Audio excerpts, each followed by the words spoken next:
আপনাদের সবার ওপর মা পার্বতী এবং মহাদেবের কৃপা সব সময় বজায় থাকুক। ঈশ্বর আমাদের সাথে ক্রমাগত যোগাযোগ করেন এবং আমাদের চারপাশে সর্বদা উপস্থিত থাকে, তবুও আমরা তাকে অনুভব করতে পারি না। অনেক পূজাপাঠ করার পরও ভক্তরা অনেক সময় ভগবানের উপস্থিতি বুঝতে পারে না, আর ভগবানের দর্শন না পাওয়ার ফলে ভক্তরা নিরাশ হয়ে পড়ে। আপনি যদি এই কাহিনী শুনছেন তো সবটা শুনুন। এই কাহিনী অর্ধ অসম্পূর্ণ রেখে যাবেন না, কারণ এই কাহিনীকে অর্ধ অসম্পূর্ণ রেখে গেলে আপনার পাপ লাগতে পারে। তাই এই কাহিনী সম্পূর্ণ শুনুন। আর আপনি যদি ভগবান শিবের ভক্ত হন তাহলে ভগবান শিবকে কখনো অসম্মান করবেন না। এইসবের বড় কারণ হল আমাদের সবথেকে সূক্ষ্ম, সবথেকে ছোট জিনিসগুলোর বোধ নেই, যা ঈশ্বরের সংকেত। এই সংকেতগুলো না বোঝার ফলে আমরা ভগবানের সাথে আমাদের সম্পর্ক বুঝতে পারি না। আজ আমরা 5টি সংকেত নিয়ে আলোচনা করব, যা আপনি যদি পান তাহলে ভেবে নেবেন আপনার ওপর ভগবান ভোলানাথের কৃপা সব সময় আছে। ভোলানাথ স্বয়ং আপনার সাথে আছেন, আপনার সবথেকে কাছে আছেন। আর এই সংকেতগুলো পাওয়া মাত্রই আপনার পূজাপাঠ, ধ্যান, যজ্ঞ আরও মনোযোগ সহকারে করা উচিত। আর এটা ভেবে নিতে হবে যে আপনার ভাগ্য খুলে গেছে, কারণ আপনি ভগবানের সান্নিধ্য অনুভব করতে পারছেন। সবথেকে প্রথম সংকেত সম্বন্ধে জানা যাক। যদি কোনো ব্যক্তির ওপর ভগবানের বিশেষ কৃপা হয় তবে সেই ব্যক্তি ভবিষ্যতের পূর্বাভাস বুঝে নিতে পারে, বিশেষ করে স্বপ্নের মাধ্যমে। আমাদের চেতনা মন আমরা যখন জেগে থাকি তখন সক্রিয় থাকে, কিন্তু আমাদের অবচেতন মন সব সময় সক্রিয় থাকে। আমরা যা স্বপ্নে দেখি তা অবচেতন মন দেখায়, আর প্রতিটি ব্যক্তির স্বপ্ন সেই ব্যক্তির কামনা বাসনা সমস্যা নিয়ে তৈরি হয়। কিন্তু যখন একটি ভক্ত স্থির সাধনায় ব্রতী হয়ে সবসময় শিবের নামে মগ্ন থাকে তখন সেই ব্যক্তির মন ঊর্জাতে ভরে যায়, ব্যক্তির আত্মিক শক্তি বেড়ে যায়, ব্যক্তির ঊর্জা এককেন্দ্রীয় হয়ে যায়, যার ফলে দৃষ্টিশক্তির প্রসার ঘটে। এমন অবস্থায় অবচেতন মন ব্রহ্মাণ্ডের দৈবিক ঊর্জার সংস্পর্শে চলে আসে। ভগবান শিবের সঙ্গে সেই 700 ঊর্জা জুড়ে যায়, আর এমন অবস্থায় যা স্বপ্নে আসে তা সত্যি পূর্ণ হয়। ভগবান শিব, যিনি সর্বোচ্চ চেতনাময়, ভগবান শম্ভু, যার সাথে জোড়ার পর মানুষ যা স্বপ্ন পায়, আর বিশেষ করে ব্রহ্ম মুহূর্তে যা স্বপ্ন ওই ব্যক্তি দেখে তা ভবিষ্যতের ঘটনার পূর্বাভাস হয়ে থাকে। ভবিষ্যতে কি ঘটবে ব্যক্তি আগের থেকে পূর্বাভাস করতে পারে, প্রথমেই তার সেই জ্ঞান চলে আসে। এটা শুধু শিব কৃপার ফলেই সম্ভব।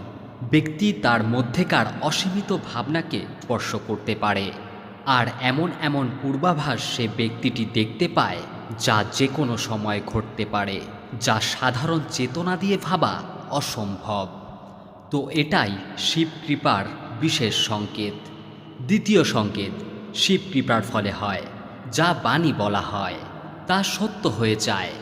বিশেষ করে যখন কেউ ধ্যান করছে তখন তার মনে হঠাৎ করে চিন্তা চলে আসে, বা ধ্যান করার পরেই আপনি যা বলবেন সেটাই হয়ে যাবে। এটাই শিবকৃপার সবথেকে বড় সংকেত। এর কারণ হলো আপনি যখন গভীর ধ্যানে থাকেন তখন মনের মধ্যে থাকা নেতিবাচক বিচারগুলি কমতে থাকে, যার ফলে মন নির্মল হয়ে যায়।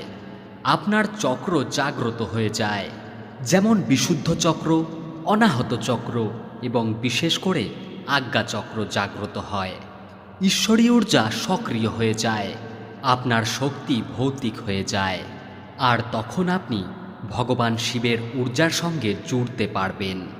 শিব, যিনি ব্রহ্মাণ্ডের আধার, ব্রহ্মাণ্ডের কোনায় কোনায় আছেন যিনি, ভগবান শিবের দৈবিক অনুভূতি আপনার গভীর মনে প্রবেশ করে। তখন আপনি যা বলেন বা আপনার মনে যা ভাবনা আসে সেটাই সত্য হয়ে যেতে পারে, আর আপনার বলা কথা সত্য হয়ে যায়। আপনি সিদ্ধিলাভের দিকে এগোতে থাকেন। বাবা শিবের কৃপার দ্বারাই সম্ভব হয়। আপনার চেতনার স্তর অনেক উঁচুতে উঠে যায়, দিব্য হয়ে যায়, এবং আপনার চেতনার স্তর শক্তিতে পরিণত হয়।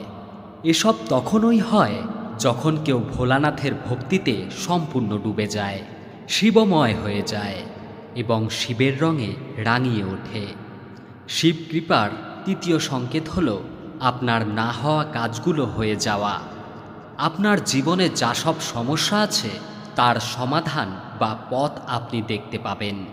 প্রতিটি ব্যক্তির জীবনে নানা সমস্যা আছে, আর অনেক সময় সেই সমস্যা থেকে বেরোনোর পথ খুঁজে পাওয়া যায় না। কিন্তু যদি ভোলানাথের কৃপা ব্যক্তির ওপর হয়, তাহলে সে তার সমস্যা সমাধানের পথ অবশ্যই খুঁজে পাবে। আর এটা সাধারণত তখন হয় যখন আপনি শিব ভক্তিতে লীন থাকবেন। যখন আপনি ভগবান শিবের নামে মগ্ন থাকবেন, তখন হঠাৎ আপনার মাথায় এমন বিচার, এমন সংকেত পাবেন যা আপনার সমস্যার সমাধান করে দেবে।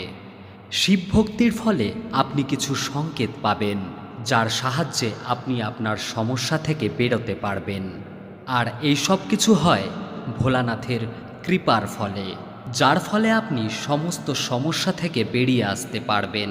আপনার জীবন খুব সরল এবং ভালো হতে থাকলে বুঝে নেবেন আপনার ঊর্জা ভগবান শিবের ঊর্জার সঙ্গে সম্পূর্ণভাবে জুড়ে গেছে, আর তিনি আপনার ওপর নজর রাখছেন। চতুর্থ সংকেত যা শিবকৃপার ফলে হয়ে থাকে তা হল আপনার ঘুম ব্রহ্ম মুহূর্তেই ভেঙে যাবে। ব্রহ্ম মুহূর্ত এমন একটা সময় যখন পৃথিবীর পবিত্র এবং সমস্ত দৈবিক ঊর্জা ইতিবাচক হয়ে যায়। তখন শিবের ঊর্জা পুরো ব্রহ্মাণ্ডে ছড়ানো থাকে। এমন সময় যদি কোনো ব্যক্তির ঘুম সর্বদা ভাঙতে থাকে, তা কোনো সাধারণ কথা নয়। এটার সংকেত হল আপনি শিবের ঊর্জার সঙ্গে জুড়ে গেছেন। ব্রহ্ম মুহূর্তের সময় দৈবিক আভাস আপনার মনে পৌঁছতে থাকে, আপনার ঘুম ভেঙে যায় কেউ না জাগানো সত্ত্বেও। আপনি ভেবে নেবেন এটা ভগবানের ইশারা। এই সময় ঘুমিয়ে থেকে সময়টা ব্যর্থ করা যাবে না। এসব ঈশ্বরের ইচ্ছা ভেবে তার সম্পূর্ণ লাভ ওঠানো উচিত। ভোলানাথের ভক্তিতে সম্পূর্ণ ডুবে যাওয়া উচিত। পঞ্চম সংকেতটি হল স্বপ্নে আপনি যদি শিবলিঙ্গ দেখতে পান, শিবালয় দেখতে পান, বা শিবলিঙ্গে জল সমর্পিত করছে এমন দেখতে পান, এটা সবথেকে বড় সংকেত। ভগবান শিব আপনার স্বপ্নে আসলে তাহলে আপনি খুব বড় ভাগ্যবান যে আপনি ভগবান শিবের দর্শন স্বপ্নের মাধ্যমে করতে পেরেছেন। এছাড়াও ভগবানের প্রতীক চিহ্ন যেমন ডুগডুগি, সর্প, ত্রিশূল এসব যদি স্বপ্নে আসে তাহলেও এটা বড় সংকেত। যদি এসব আপনি স্বপ্নে দেখতে পান তাহলে ভগবানের নাম, চিন্তা এবং ভক্তিতে সম্পূর্ণরূপে ডুবে যান। আপনি যদি তা করতে পারেন তাহলে আপনার জীবনে পরম লক্ষ্য যা হলো ভগবান শিবের সঙ্গে জুড়ে যাওয়া, তা থেকে বেশি দূর নয়। এই 5টি সংকেতের মধ্যে আপনি যদি একটাও সংকেত অনুভব করতে পারেন তাহলে ভেবে নেবেন আপনি খুব বিশেষ আর আপনি খুবই ভাগ্যশালী। এমন অবস্থায় আপনাকে আরও বেশি করে ভগবানের ভক্তি করা উচিত। আশা করব আপনাদের এই ভিডিওটি ভালো লেগেছে। আপনি যদি ভগবান শিবের সত্যিকারের ভক্ত হন তাহলে ভিডিওটি লাইক করে চ্যানেলটি সাবস্ক্রাইব করে কমেন্টে হর হর মহাদেব লিখে দেবেন। আপনারা সবাই ভালো থাকবেন। দেখা হচ্ছে পরবর্তী ভিডিওতে। ধন্যবাদ।